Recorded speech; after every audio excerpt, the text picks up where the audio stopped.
The Florida State Seminoles are being disrespected nationally.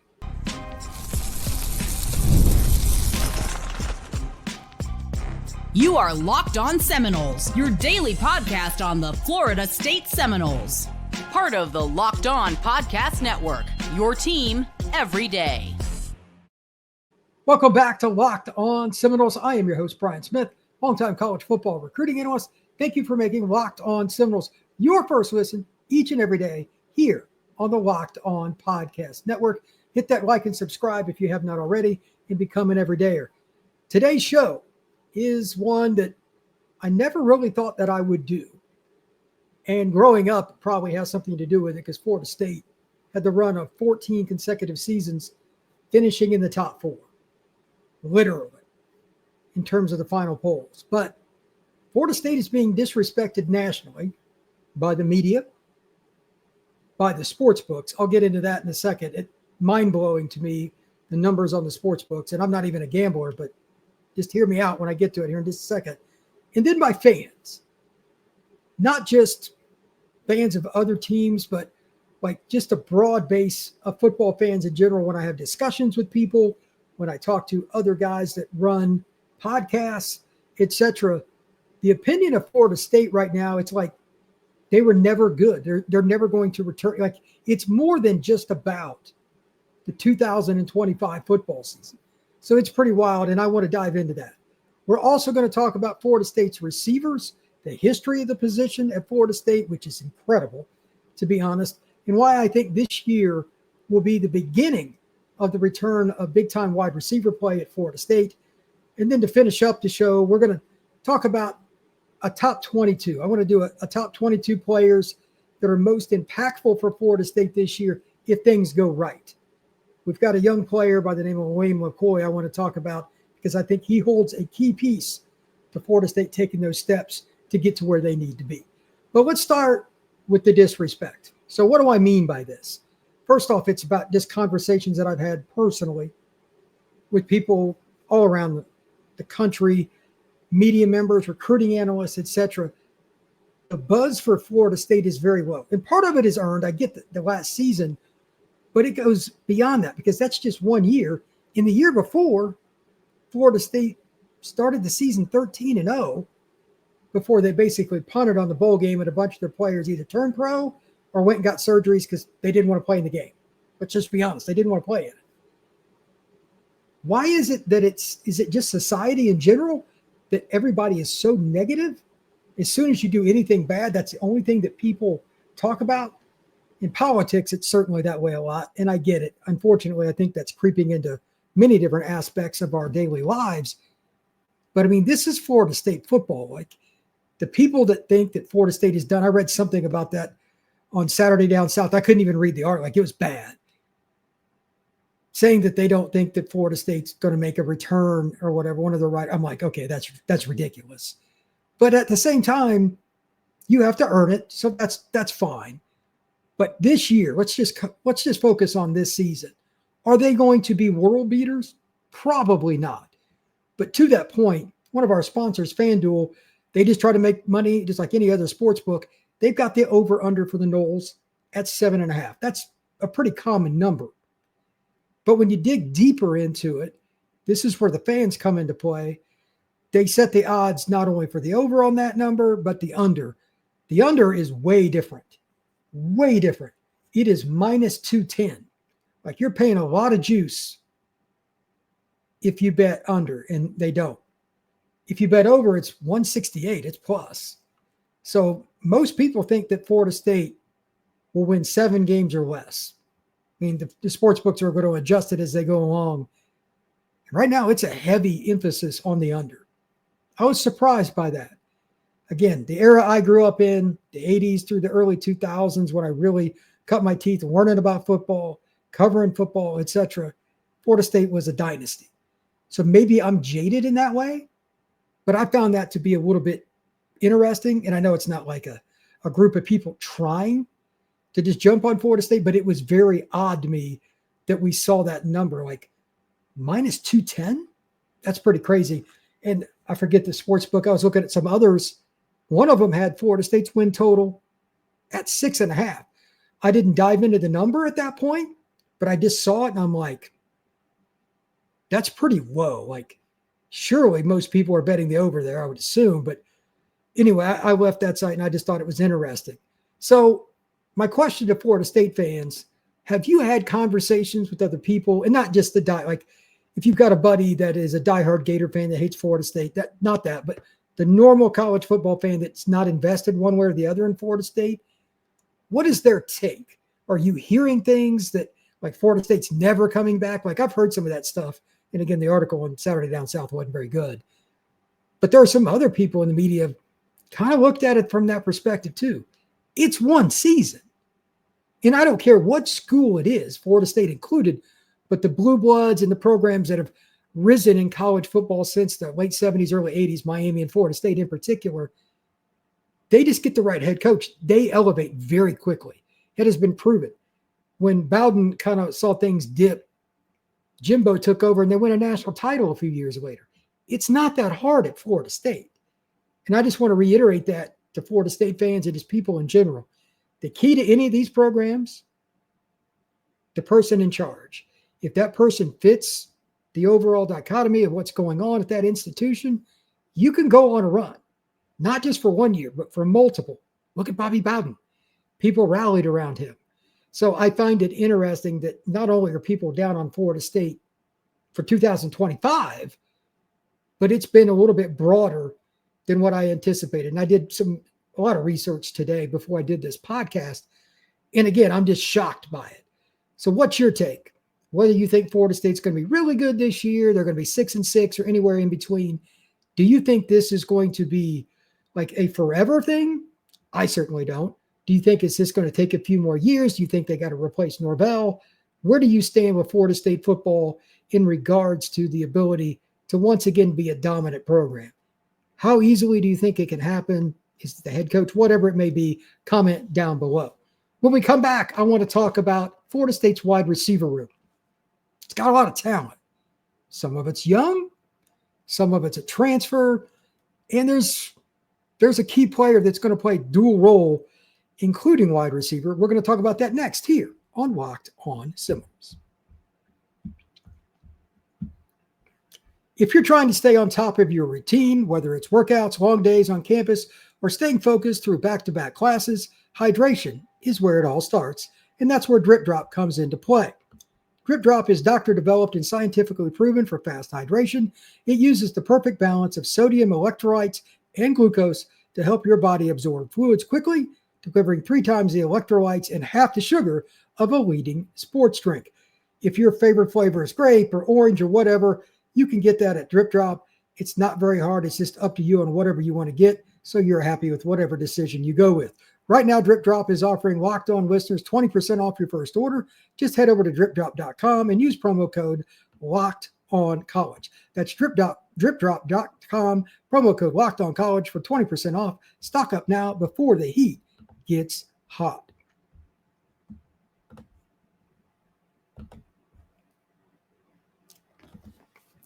Thank you once again for making Locked On Seminoles your first listen each and every day. Truly appreciate you stopping in to talk some Noles with me. Please hit that like and subscribe.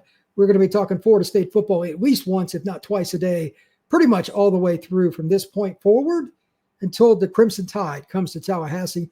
Going to have some bonus episodes talking recruiting and more specifically about fall camp predictions, thoughts on who's going to be breakout players, and just having fun with college football finally coming back around and all the different reports across the landscape, ACC, etc.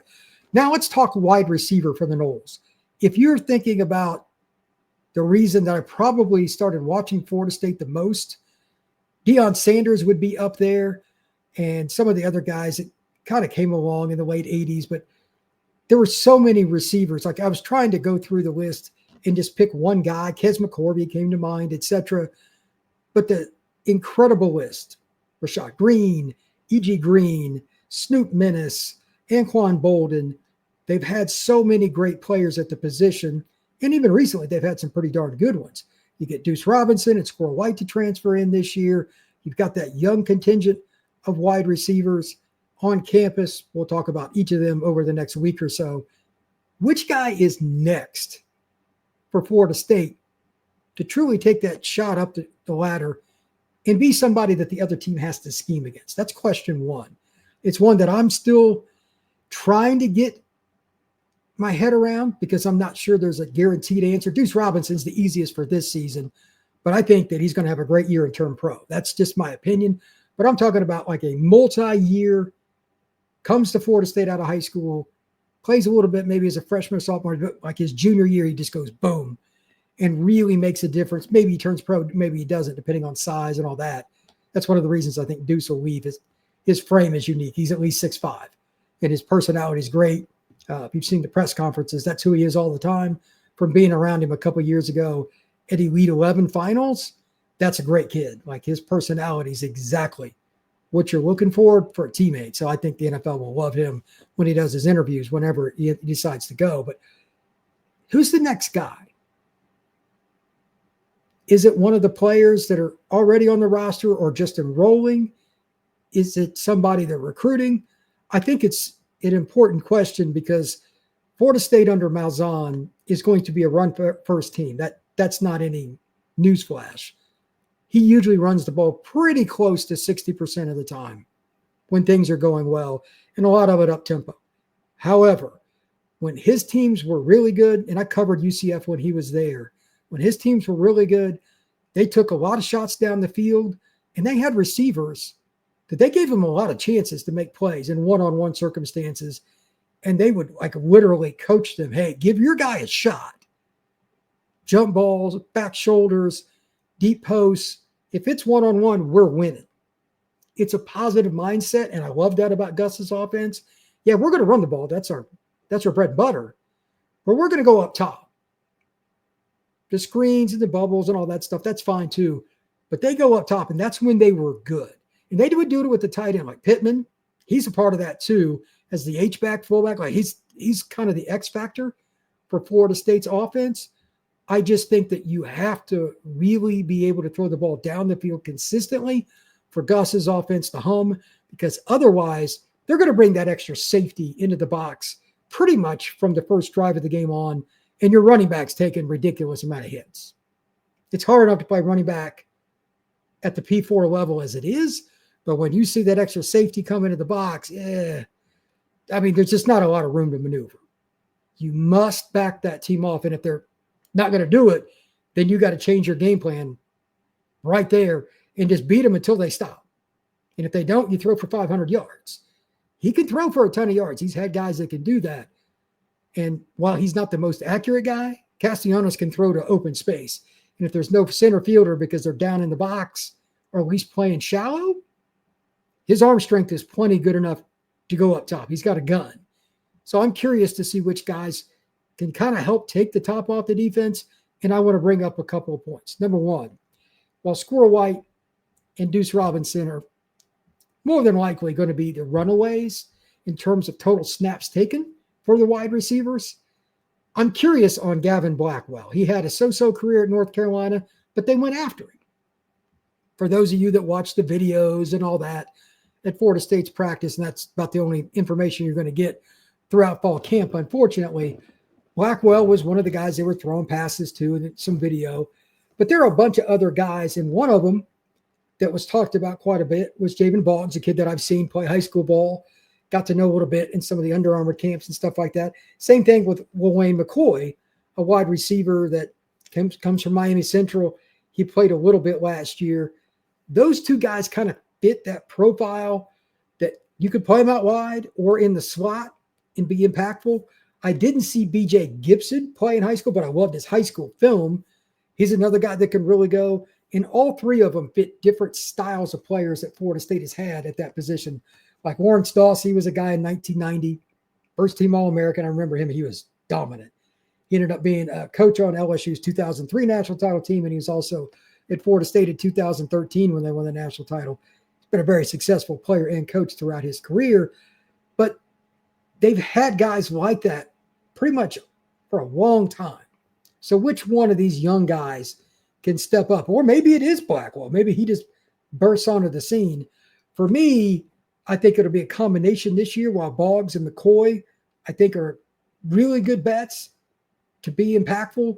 And Boggs got a whole bunch of love from Deuce, by the way, at his press conference. And I think he's the all-time leading yardage guy in the state of Florida. So that's impressive considering the competition that Cocoa High School plays year in and year out.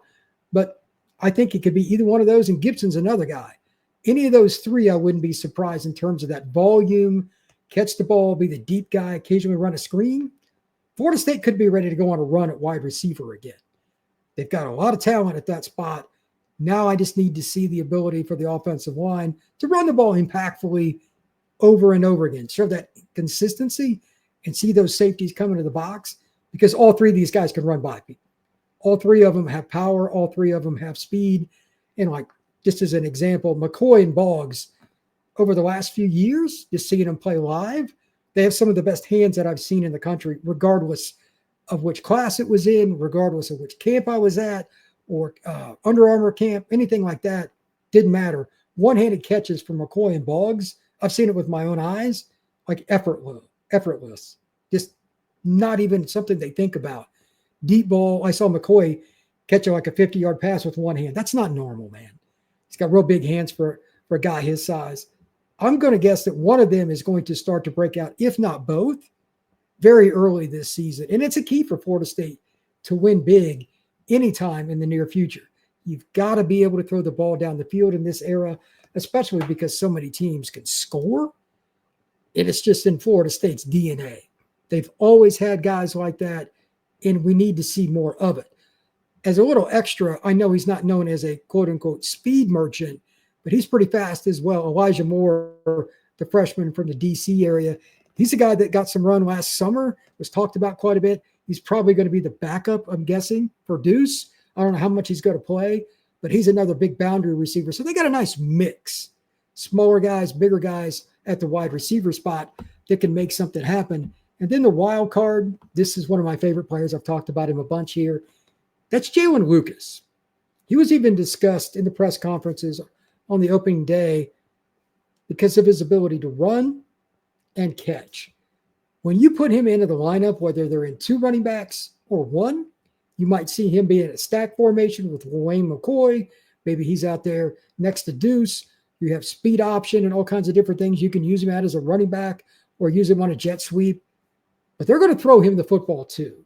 And Florida State is famous for having guys like that. Obviously, there's so many good running backs that have played at Florida State. But if you just think about it, Dexter Carter, kind of the start of that from what I remember from that, played from 86, I believe, through 90. Guys like him that were just really dynamic and, of course, work done. They caught the ball just as well as they ran it. Jalen Lucas is going to be a handful. And while he may not have a volume catch total, I bet you he has a couple of house calls this year because of his athleticism and making the first guy miss more often than not. So having that combination of speedy guys, they got some size, obviously Deuce. They've got probably enough size, even without any backups besides Deuce, because he's going to play so much, to give teams a fit on the boundary that's going to pull the safety over. You're going to see a lot more yards after catch this year. That was something that Florida State stunk at last year. Their yards after catch were really, really bad. It was surprising because they still had plenty of speed. I think that's going to change this season, but we'll see. And the guy that I'm starting off with for my top 22, the most important guys for this season, not necessarily the best players, but the most important guys to develop and have a really good season, is Lawayne McCoy. We're going to talk about that next here on Locked On Seminoles.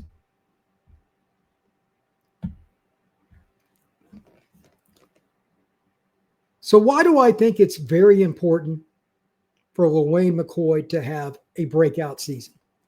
I'm going to give you a few different reasons. Number one, I've just seen him play multiple times. He was a heavily recruited player from the time he was like a sophomore in high school all the way through. He picks Florida State. Speed, shifty. He's a player that played at Miami Central. It's always good to get kids from the Miami Public League. They're hungry. He's a guy that kind of stayed to himself, quiet kid. But when he went on the field, it was like a light went on. He was really fun to watch. And I didn't care if I was at a camp, if he was just throwing it around before the game or in the game. He was always locked in to do it. He just enjoys football in a way that it should be. For Florida State to take this step forward. Guys like him that I've seen play, it's just different. You don't get those little insights by just watching huddle film. You got to go to the games. You got to go to the camps. You got to go to the practices. You have to be on site to truly know it. And he was different. He didn't care who was guarding him or anything else. That moxie, that in the moment ability was like, whatever, I'm going to make this play. Don't worry about it. Everything just came natural to Lawayne. He wasn't somebody that was just telling everybody he was great. He just did it. Florida State needs more of that. He doesn't have to be the next Cortez. He doesn't have to be the next Snoop. He doesn't have to be anybody. He just needs to be Lawayne McCoy. I don't care who it is that you look up to as someone that played at Florida State at wide receiver. They had a plethora. Pick whoever you want, Anquan Boldin, whatever. Lawayne McCoy has a chance to be mentioned with those players by the time his career is over. It's up to him. The athleticism is there, the speed, all those things, but most importantly, again, the hands. Like, he just catches the football so naturally. And he can be a versatile player inside and out. The little added bonus, and I always talk about recruiting, is he's an in-state kid. Florida State's in-state recruiting's improved some, but it's still not where it needs to be. It would be really, really good for the Florida State football program if a kid from Miami Central was the next one to ascend. I could have just as easily picked BJ Gibson, and he's a kid from Georgia. That's the other state that FSU has always done a great job with. I've talked many times about Bowden, really focusing on a lot of the Georgia kids, Dexter Carter among many others. They found a way to get some of the best players from the county schools all across Central and South Georgia for a long time. And eventually they started getting quite a few Atlanta kids too. But Miami, in the state of Florida, that's your bread and butter. You need those kids when you land them to develop and be impactful. So it's not just about this year. And I'm going to guess Lawayne catches 25, 30 balls this year. But they're probably going to need him, especially next season, if I'm right, and Deuce turns pro, to be a 50-plus catch guy. To make that happen, it would be very good for him and just the coaching staff in general if they understood, hey, he's on that cusp. He's going to get more targets next year. Not saying that he won't get a bunch this season, but they got a lot of talent at wide receiver. It's going to be balanced. But if he can get 25, 30 catches this season, it's good for the overall brand for Florida State in so many ways. And they can get back to a point where you're like, okay, we've got talent at wide receiver, but it's proven and it still has plenty of eligibility left. Like, he's only a sophomore this year. And you can see the lights start to come on. He played a little bit towards the end of last season. Now they have a new offensive coordinator, a new wide receiver. Like, Tim Harris knows what he's doing. He's a really good guy. I think he'll do a really good job for the Noles. I think he will blossom. Tim's a Miami guy himself. He knows that area. He knows those kids. That's a really good fit for Lawayne. That's kind of an added bonus. I think that he's going to take a step forward and start to be mentioned as one of the more important players, not just at wide receiver for Florida State, but for the roster. You have him and Cam Davis and several other sophomores across that group. It's a pretty good sophomore class that if you can get them to start to take some strides this year, even if they don't start, if they take that step and to show themselves to be quality players that you can play against Florida, against Miami, against Clemson, on the road at NC State, and of course, in the Alabama game. Those are, to me, the 5 most important games. If they can play consistently and successfully in those games, come 2026, we talked about the Florida State win total at the beginning of the show, being pedestrian, to be quite frank, at 7.5, it might be 8.5 or 9.5 because you're going to have a lot of production back. If you look at the wide receiver and running back room, there's a lot of underclassmen. Quarterback's got to be figured out next year. I get that. But, Kevin Sperry's coming up the ropes. Let's see who ends up there if they take it. I have no idea. But the offensive line's got a lot of younger guys that have talent. They've got a decent recruiting class coming in on the offensive line too. They're starting to finally build through the high school ranks. But getting a guy like McCoy to take that step up really means something for the program. And if it happens this year with him, and hopefully BJ Gibson and a few of the other guys too, I think the positive momentum from media fans and recruiting will be noticeable, especially inside the Sunshine State. Florida State has to win more of those battles for the Miami Central kids, for the Cocoa kids, Javen Boggs, etc., if they're going to ascend and be a national power again. I don't care who the head coach is. It still starts with the players. Bobby Bowden used to talk about it all the time. I figured I was going to beat you if I had better players than you. He didn't mince any words. That's one thing I loved about Bowden. Coaching's important. Don't get me wrong. But it starts with the raw material, meaning your actual football roster. I want to have better players than you. Then we'll figure out the rest. I don't think anybody should really argue with Bowden's prophecy on that, because he ended up being one of the all-time greatest coaches, not only in college football, but in American sports history, based on that principle right there. Find as much talent as possible. We'll figure out where to play them and all that. But that's how it works. Lawayne McCoy is a great fit from a historical perspective for Florida State football. An in-state kid from Miami Central, has all the tools.